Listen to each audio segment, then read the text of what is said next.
Hello students, तो आपका स्वागत है हमारी YouTube channel I am education में। और आज हम डिस्कस करने वाले एम.कॉम सेम 4 का जो हमारा सब्जेक्ट है मैनेजमेंट अकाउंटिंग 2, उसका जो यूनिट नंबर 1 है कैपिटल बजटिंग, उसके जो सम है जो गुजरात यूनिवर्सिटी की एग्ज़ाम 2020 में पूछा गया था, उसका आज हम कंप्लीट सॉल्यूशन करने वाले हैं। तो मेक श्योर कि वीडियो एंड तक देखें ताकि आपको पूरा सम समझ में आ सके। और अभी आप ये चैनल पे नए हैं और अभी तक आपने हमारी चैनल को सब्सक्राइब नहीं किया तो मेक श्योर कि सब्सक्राइब करें और बाजू में जो बेल आइकन आएगा उसको प्रेस करें ताकि आपको एक भी वीडियो मिस ना हो। और यहाँ पे जो गुजरात यूनिवर्सिटी 2020 में जो सम पूछा गया था वो मैंने यहाँ पे पहले से ही राइट डाउन करके रखा हुआ है। तो आइए स्टार्ट करते इसका सॉल्यूशन। तो यहाँ पे हमें बताया गया है कि द मैनेजमेंट ऑफ खुशी limited is considering selecting a proposal out of 2 proposals which require initial investment of rupees 8 lakh each and a scrap value of rupees 80,000 each and at the end of useful life. The estimated profit before depreciation and tax is as under. तो यहाँ पे आपको year दिया गया है, यहाँ पे आपको प्रपोजल ए और प्रपोजल बी की जो एस्टिमेटेड प्रॉफिट है उसकी अमाउंट यहाँ पे दी गई है। तो ये अमाउंट आपको प्रॉफिट है, एस्टिमेटेड प्रॉफिट, ये बिफोर डेप्रिसिएशन एंड टैक्स दी गई है। तो इसमें से इन लोगों ने डेप्रिसिएशन और टैक्स कुछ भी माइनस नहीं किया गया, तो ये सिर्फ हमारा प्रॉफिट ही है। फिर आगे हम बात करें तो the company uses straight line method of depreciation and tax rate is 50%। तो यहाँ पे हमें जो टैक्स रेट है वो 50% दिया हुआ है और जो डेप्रिसिएशन है वो स्ट्रेट लाइन मेथड से ही हमें कंसिडर करनी है। फिर आगे दिया है the cost of capital of a proposal A is 15% and proposal B is 10%. You are required to guide management about which project should be accepted using net present value and profitability index method. तो यहाँ पे आपको net present value and profitability index method calculate करके किस proposal को accept करना चाहिए और किसको नहीं करना चाहिए वो आपको यहाँ पे डिसाइड करना रहेगा। फिर हम फर्दर रीड करें the present value factor of ₹1 are as follows. तो यहाँ पे जो हमारा ईयर दिया गया है उसके जो प्रेजेंट वैल्यू फैक्टर है वो हमें यहाँ पे दिया हुआ है। तो आइए स्टार्ट करते हैं इसका सॉल्यूशन। तो यहाँ पे जो हमें ये अमाउंट दी गई है प्रॉफिट की वो बिफोर डेप्रिसिएशन एंड टैक्स दी गई है। तो इसमें से ये क्या हुआ था हमारा profit before depreciation and tax. तो अब हम यहाँ पे जो ईयर है हमारा वो लिख देते हैं। तो ईयर यहाँ पे हमें 5 ईयर दिए गए तो 5 लिखेंगे, 1 2 3 4 एंड 5। फिर यहाँ पे जो हमारी अमाउंट दी गई है प्रॉफिट की वो हम यहाँ पे राइट डाउन करेंगे। तो profit before depreciation and tax, तो PBDT, इसमें जो हमारी प्रॉफिट की अमाउंट है वो हमें यहाँ पे लिखनी रहेगी। तो फर्स्ट ईयर में हमें दी गई है 2 लाख रुपीज़, तो यहाँ पे लिखेंगे 2 लाख। सेकेंड में है 3,20,000। थर्ड ईयर में है 4 लाख रुपीज़।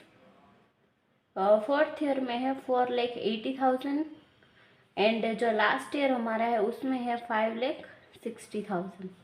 तो यहाँ पे जो हमारी प्रॉफिट की अमाउंट थी वो हमने यहाँ पे कंप्लीट राइट डाउन कर दिए। अब हमें इसमें से माइनस करना रहेगा डेप्रीसिएशन, तो इसमें से माइनस करेंगे डेप्रीसिएशन।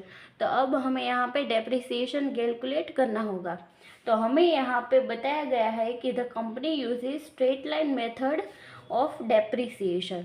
तो डेप्रीसिएशन के लिए यहाँ पे स्ट्रेट लाइन मेथड का यूज़ करना रहेगा। तो अब हम यहाँ पे जो डेप्रीसिएशन है उसकी अमाउंट फाइंड आउट करते हैं। तो डेप्रीसिएशन हमारा टोटल इन्वेस्टमेंट कितने का है, तो 8 लाख रुपीज़ का हमारा इन्वेस्टमेंट है और इसमें से जो स्क्रैप वैल्यू है वो है 80,000। तो 8 लाख में से जो 8 लाख हमारा इन्वेस्टमेंट है उसमें से 80,000 हम माइनस करेंगे तो हमारी जो अमाउंट बचेगी वो आएगी 7,20,000। अब ये 7,20,000 जो आया वो हमारी जो ओरिजिनल इन्वेस्टमेंट है उसकी अमाउंट ये आ गए। तो 7,20,000 डिवाइड बाय उसके जो नंबर ऑफ ईयर है जो 5 दिए गए उसके डिवाइड में 5 करेंगे तो हमारा जो आंसर आएगा वो आएगा 1,44,000।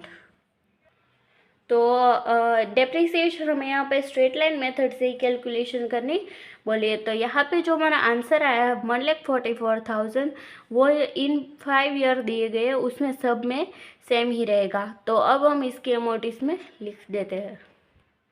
तो यहाँ पे जो डेप्रिसिएशन की अमाउंट थी वो हमने यहाँ पे राइट डाउन कर दी है। अब हमें जो पीबीडीटी था उसमें से डेप्रिसिएशन माइनस करेंगे तो हमारा जो आंसर आएगा वो आएगा प्रॉफिट बिफोर टैक्स यानी कि पीबीटी। अब हमें यहाँ पे जो 2 लाख है उसमें से हमें माइनस करना रहेगा 1,44,000 तो हमारा जो आंसर आएगा वो आएगा 56,000। फिर आएगा सेकेंड ईयर में 3,20,000 में से माइनस करना रहेगा 1,44,000 तो हमारा जो आंसर आएगा वो आएगा 1,76,000। फिर थर्ड ईयर का 4 लाख में से 144 माइनस करेंगे तो आएगा 2,56,000। इसी तरह से 4 और 5 ईयर की जो हम है अमाउंट वो कैलकुलेट कर देते हैं। तो यहाँ पे जो प्रॉफिट बिफोर टैक्स की जो अमाउंट थी वो हमने यहाँ पे सारी राइट डाउन कर दी है। अब हम इनका टोटल करेंगे तो हमारा टोटल जो आएगा वो आएगा 12,40,000। 12,40,000। तो हमें यहाँ पे प्रॉफिट बिफोर टैक्स की अमाउंट हमें यहाँ पे मिल गई है। अब हमें इसमें से हमारा टैक्स जो है वो माइनस करना रहेगा। तो इसमें से हम माइनस करेंगे जो हमारी टैक्स की अमाउंट है वो। तो हमें यहाँ पे जो टैक्स रेट है वो हमें दिया गया है 50%, यानी कि जो टैक्स है वो हमें 50% के अकॉर्डिंग हमें यहाँ पे कैलकुलेट करना रहेगा। तो यहाँ पे जो हमारा प्रॉफिट बिफोर टैक्स है उसका 50% करेंगे तो हमारा आएगा टैक्स। तो 56,000 जो हमें यहाँ पे दिया गया है उसका हम 50% करेंगे तो हमारा आएगा 28,000। फिर यहाँ पे 1,76,000 दिया गया है उसका 50% करेंगे तो हमारा जो आंसर आएगा वो आएगा 88,000। फिर थर्ड का हम 2,56,000 जो है उसका 50% करेंगे तो हमारा जो आंसर आएगा वो आएगा 1,28,000। इसी तरह से बाकी की जो अमाउंट है वो हम लिख देते हैं। तो यहाँ पे जो टैक्स की अमाउंट थी वो सारी हमने यहाँ पे राइट डाउन कर दी है। तो हमें यहाँ पे जो प्रॉफिट बिफोर टैक्स हमें दिया गया था उसमें से हमें टैक्स माइनस करना रहेगा, और अगर हम यहाँ पे टैक्स माइनस करते तो आगे हमारा आंसर हमें क्या मिलेगा, तो प्रॉफिट मिलेगा, बट प्रॉफिट आफ्टर टैक्स मिलेगा, तो यानी कि PAT। तो 56,000 में से 28,000 हम माइनस करेंगे तो हमारा जो आंसर आएगा वो हमारा आएगा PAT। तो फर्स्ट का जो हमारा आंसर है वो है 28,000। फिर 1,76,000 में से 88,000 माइनस करेंगे तो हमारा जो आंसर आएगा वो आएगा 88,000। तो यहाँ पे जो टैक्स की अमाउंट है वही हमारा PAT का आंसर आएगा, क्योंकि यहाँ पे टैक्स की जो अमाउंट है, टैक्स का जो रेट है वो हमें यहाँ पे 50% दिया हुआ है। अगर यहाँ पे 40% दिया होता तो इन दोनों का जो आंसर है वो सेम नहीं आता, बट यहाँ पे 50% दिया है इसीलिए इन दोनों का आंसर सेम ही आएगा। अगर यहाँ पे 40% दिए हुए तो आपको PBT में से टैक्स माइनस करके जो अमाउंट बची है वो यहाँ पे लिखनी रहेगी। तो बाकी की जो अमाउंट बची है वो हम लिख देते हैं।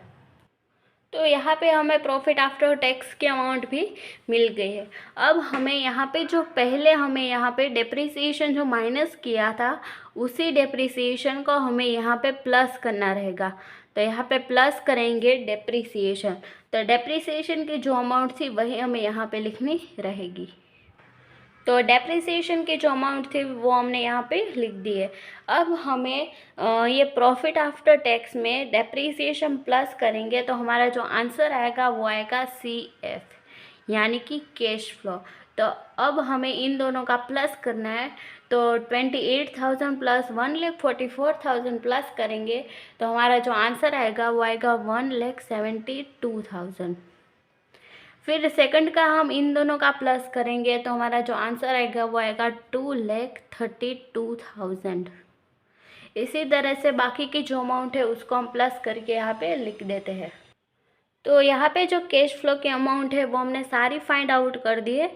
और लास्ट जो ईयर है उसका जो CF है वो हमारा ये सही नहीं है, क्योंकि यहाँ पे हमें थोड़ा ट्विस्ट दिया गया। तो ट्विस्ट क्या है, तो स्क्रैप वैल्यू हमें यहाँ पे दी गई है और बताया गया है कि scrap value of ₹80,000 each at the end of useful life, यानी कि जो एंड ऑफ लाइफ है, जो यूज़फुल लाइफ है, उसका जो एंड ईयर है, जो 5th ईयर है, उसमें 80,000 यहाँ पे जो स्क्रैप वैल्यू है वो यहाँ पे हमें प्लस करना रहेगा। तो हम यहाँ पे 80,000 को यहाँ पे प्लस करेंगे। फिर हमें इन दोनों का प्लस करना रहेगा, 3,52,000 प्लस 80,000, तो हमारा जो आंसर आएगा वो आएगा 4,32,000। तो जो 5th ईयर का जो आंसर है वो आएगा 4,32,000। तो ये हमारा सही आंसर हुआ। फिर यहाँ पे जो हमें डिस्काउंट फैक्टर दिया हुआ है वो हमें यहाँ पे राइट डाउन करना रहेगा। तो डिस्काउंट फैक्टर हमें यहाँ पे प्रपोजल ए के लिए दिया है 15%। तो प्रपोजल ए के लिए हम लेंगे 15%। तो यहाँ पे जो 15% के अकॉर्डिंग जो प्रेजेंट वैल्यू फैक्टर दिए हुए हैं वो हमें यहाँ पे राइट डाउन करना रहेगा। तो हम यहाँ पे राइट डाउन कर देते हैं। तो यहाँ पे जो डिस्काउंट फैक्टर की जो अमाउंट थी वो हमने यहाँ पे राइट डाउन कर दी है। अब हमें यहाँ पे जो प्रेजेंट वैल्यू है वो फाइंड आउट करना रहेगा। तो प्रेजेंट वैल्यू हम कैसे फाइंड आउट करते हैं, तो CF जो हमारा कैश फ्लो है उसका इंटू करेंगे जो हमारा DF है, यानी कि डिस्काउंट फैक्टर। तो हमारा जो आंसर आएगा वो आएगा प्रेजेंट वैल्यू। तो यहाँ पे जो फर्स्ट ईयर में है 1,72,000 इंटू में DF का जो है 0.870 वो करेंगे, तो हमारा जो आंसर आएगा वो आएगा 149,640। फिर हम सेकंड की बात करें तो सेकंड ईयर में दिया गया है CF 2,32,000 इंटू में करेंगे 0.756, तो हमारा जो आंसर आएगा वो आएगा 1,75,392। इसी तरह से बाकी के जो अमाउंट है वो हम फाइंड आउट कर देते हैं। तो यहाँ पे हमने 3 और 4th ईयर के जो PV की वैल्यू है वो हमने यहाँ पे फाइंड आउट कर दी है। अब हमें जो 5th ईयर है उसकी PV की वैल्यू फाइंड आउट करनी है। तो यहाँ पे जो हमारा CF है वो हमें जो ओल्ड वाला था वो हमें कैलकुलेट नहीं करना है, उसमें जो स्क्रैप वैल्यू हमने प्लस की और इन दोनों का जो टोटल आया है 4,32,000 उसका इंटू करना रहेगा हमारा जो DF है उसके साथ। तो हमें यहाँ पे 3,52,000 का जो इंटू नहीं करना है, उसमें जो स्क्रैप वैल्यू ऐड करके फिर जो आंसर आएगा वो हमें यहाँ पे प्लस करना रहेगा। तो यहाँ पे जो प्लस करके जो अमाउंट हमें मिल रही है वो है 4,32,000। तो उसका इंटू करेंगे 0.497 से, तो हमारा जो आंसर आएगा वो आएगा 2,14,704। तो यहाँ पे जो PV की सारी वैल्यू थी वो हमने यहाँ पे फाइंड आउट कर दिए। अब हमें इन सब का टोटल करना रहेगा। तो अब हम इन सब का टोटल करेंगे तो हमारा जो आंसर आएगा वो आएगा 8,97,176। तो मेक श्योर कि ये इन सब का टोटल नहीं है, ये सिर्फ 5th ईयर का जो कैलकुलेशन है उसकी अमाउंट है। तो ये आप क्लेरिफाई कर दीजिएगा। फिर हमें यहाँ पे आगे बताया गया है क्वेश्चन में कि आपको यहाँ पे you are required to guide management about which project should be accepted using net present value and profitability index method, यानी कि आपको net present value and profitability index method यहाँ पे फाइंड आउट करनी रहेगी। तो पहले हम यहाँ पे फाइंड आउट करते हैं जो नेट प्रेजेंट वैल्यू है उसकी वैल्यू। तो नेट प्रेजेंट वैल्यू यहाँ पे हम शॉर्ट फॉर्म में लिख देते हैं। तो इसका फॉर्मूला क्या होता है, तो इसका फॉर्मूला होता है present value of cash flow minus जो हमारा ओरिजिनल इन्वेस्टमेंट होता है उसकी अमाउंट, ओरिजिनल इन्वेस्टमेंट। तो यहाँ पे जो हमारा PV ऑफ कैश फ्लो है वो कितना है, तो हमारा जो PV का टोटल है वो हमें यहाँ पे लिखना रहेगा। तो यहाँ पे 8,97,176 माइनस जो हमारा ओरिजिनल इन्वेस्टमेंट है। यहाँ पे हमें क्या दिया गया है कि हमारा जो ओरिजिनल इन्वेस्टमेंट है, यानी कि हमें इसमें से जो स्क्रैप वैल्यू है वो माइनस नहीं करनी है। अगर हम यहाँ पे जो स्क्रैप वैल्यू है वो माइनस नहीं करेंगे तो हमारा जो इन्वेस्टमेंट है वो ओरिजिनल होगा। तो यहाँ पे जो ओरिजिनल इन्वेस्टमेंट है उसकी अमाउंट है ₹8 लाख। तो यहाँ पे लिखेंगे 8 लाख। तो इन दोनों का अगर हम माइनस करें तो हमारा जो आंसर आएगा वो आएगा 97,176। तो यहाँ पे जो नेट प्रेजेंट वैल्यू का आंसर है वो हमारे यहाँ पे हमें मिल गया है। अब हमें यहाँ पे जो प्रॉफिटेबिलिटी इंडेक्स है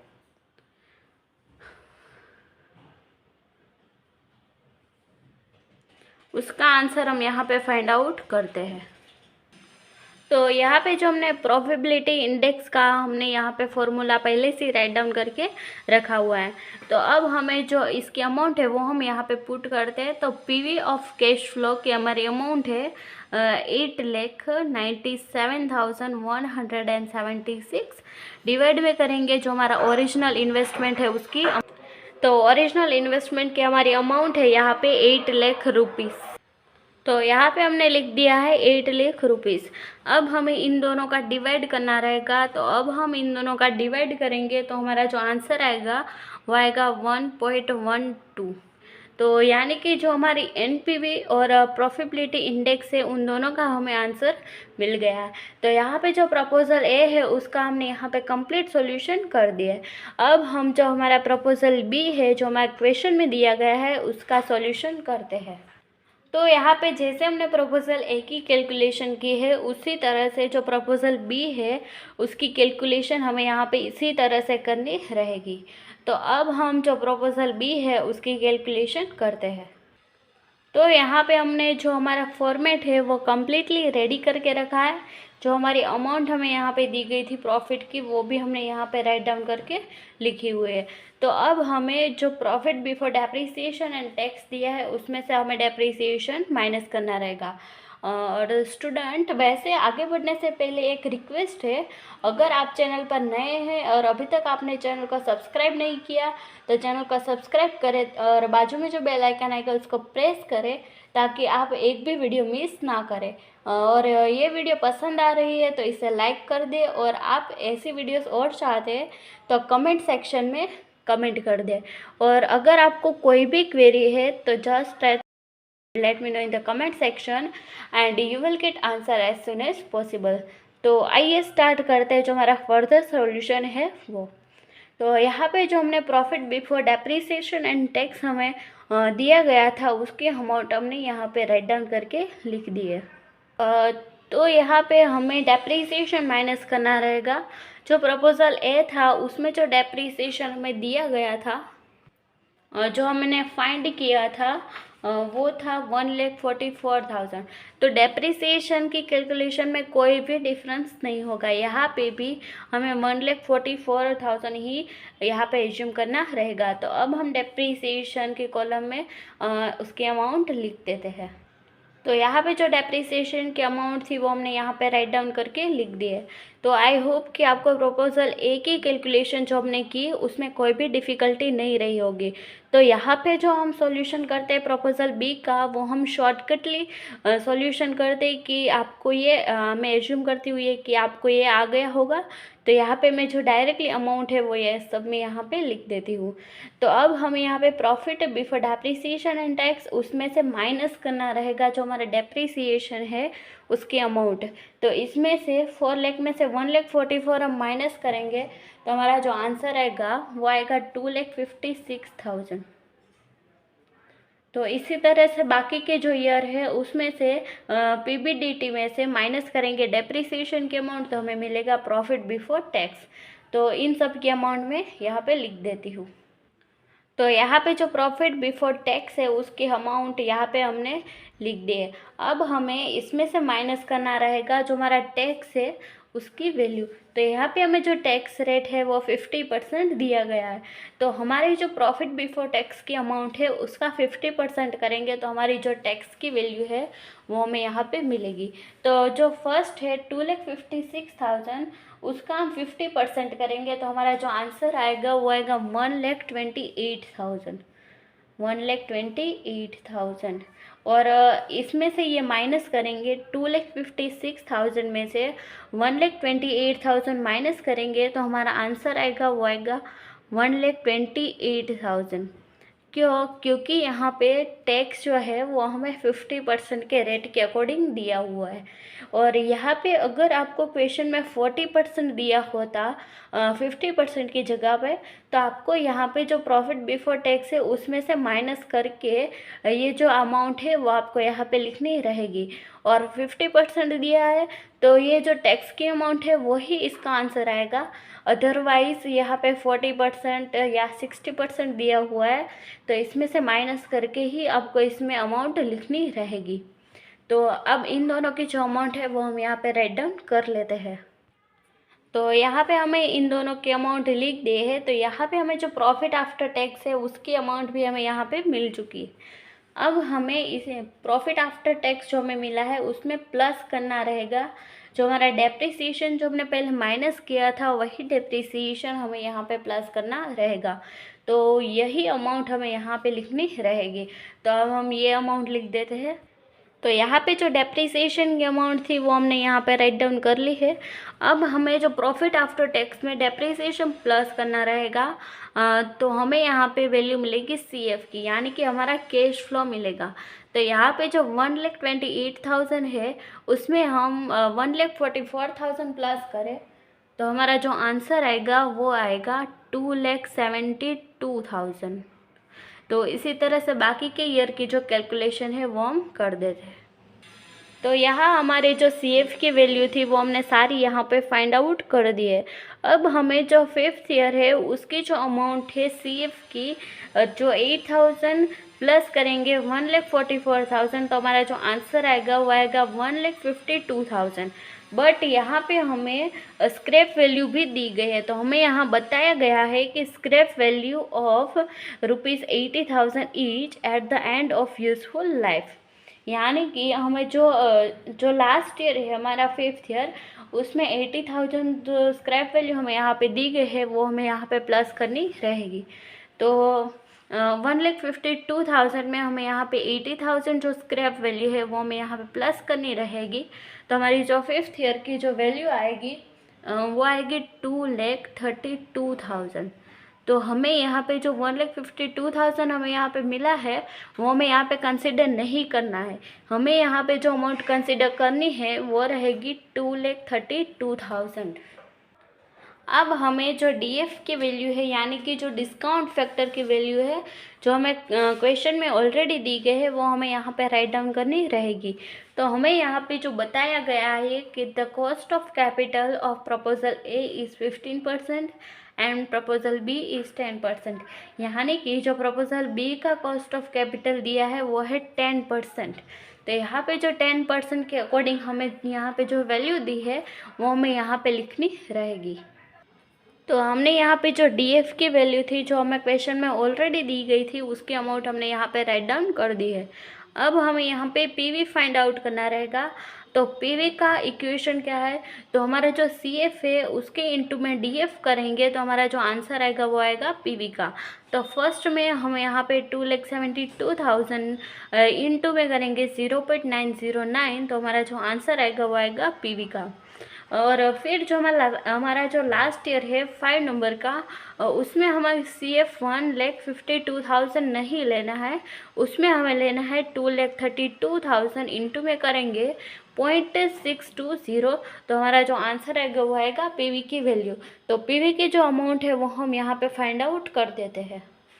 तो यहाँ पे जो हमारी प्रेजेंट वैल्यू थी उसकी हमने यहाँ पे सारी अमाउंट फाइंड आउट कर दी है और उसका जो टोटल है वो भी हमें यहाँ पे फाइंड आउट कर दिया है। तो इसका टोटल है 8,75,928 और यहाँ पे हमें बताया गया है कि net present value and profitability index method, यहाँ पे दोनों मेथड से ये अमाउंट फाइंड करनी रहेगी। तो अब हम इन दोनों की जो इक्वेशन है वो हम यहाँ पे राइट डाउन कर देते हैं। तो यहाँ पे हमने जो दोनों के दो मेथड हमें यहाँ पे दिए गए थे उन दोनों के हमने यहाँ पे फॉर्मूला राइट डाउन कर लिया है। तो अब हमें यहाँ पे जो इन फॉर्मूले की जो अमाउंट है वो हमें यहाँ पे पुट करनी रहेगी। तो यहाँ पे जो पीवी ऑफ कैश फ्लो है वो हमारा जो पीवी का टोटल है वो हमें यहाँ पे लिखना रहेगा। तो हमारा जो पीवी का टोटल है वो है 8,75,928 एंड ओरिजिनल इन्वेस्टमेंट जो हमें क्वेश्चन में ऑलरेडी दिया गया है 8 लाख रुपीज़, वो हमें यहाँ पे लिखना रहेगा। तो 8 लाख रुपीज़ अब हम इन दोनों का माइनस करेंगे तो हमारा जो आंसर आएगा वो आएगा 75,928 और यही वैल्यू अब हम इस फॉर्मूले में पुट करते हैं तो हमारा जो कैश फ्लो है वो है 8,75,928 और इसको डिवाइड करेंगे 8 लाख से। अब हम इन दोनों का डिवाइड करेंगे तो हमारा जो आंसर आएगा वो आएगा 1.09। तो यहाँ पे जो एनपीवी और प्रॉफिटेबिलिटी इंडेक्स मेथड है उन दोनों का आंसर हमें यहाँ पे मिल गया है। तो आगे हमें यहाँ पे बताया गया है You are required to guide management about which project should be accepted using net present value and profitability index method। तो यहाँ पे जिसकी भी net present value and profitability index method उन दोनों का आंसर हाई है वो हम मेथड हम सिलेक्ट करेंगे। तो हमारा जो प्रपोजल बी है उसकी एनपीवी की वैल्यू है 75,928 एंड प्रॉफिटेबिलिटी इंडेक्स मेथड है 1.09 एंड जो प्रपोजल 1 है हमारा उसकी जो एनपीवी की अमाउंट है वो है 97,176 एंड प्रॉफिटेबिलिटी इंडेक्स का जो आंसर है वो आएगा 1.12। यानी कि जो हमारा प्रपोजल ए है उसकी अमाउंट हाई है प्रपोजल बी के अकॉर्डिंग। तो हमें यहाँ पे जो प्रोजेक्ट ए है वो कंसिडर करना चाहिए। तो अब हम यहाँ पे जो आंसर है वो हम यहाँ पे लिख देते हैं। तो हैंस प्रोजेक्ट ए, प्रोजेक्ट को या प्रपोजल को दोनों सेम ही है तो project A should be selected. तो यहाँ पे जो गुजरात यूनिवर्सिटी की एग्ज़ाम 2020 में जो सम पूछा गया था उसका आज हमने कंप्लीट सॉल्यूशन कर दिया है। तो अगर आपको ये वीडियो पसंद आ रहा है तो मेक श्योर कि like share and subscribe to our channel. अगर आपको कोई भी क्वेरी है तो just let me know in the comment section and you will get a answer as soon as possible. तो मिलते हैं नेक्स्ट वीडियो में, टिल देन थैंक यू।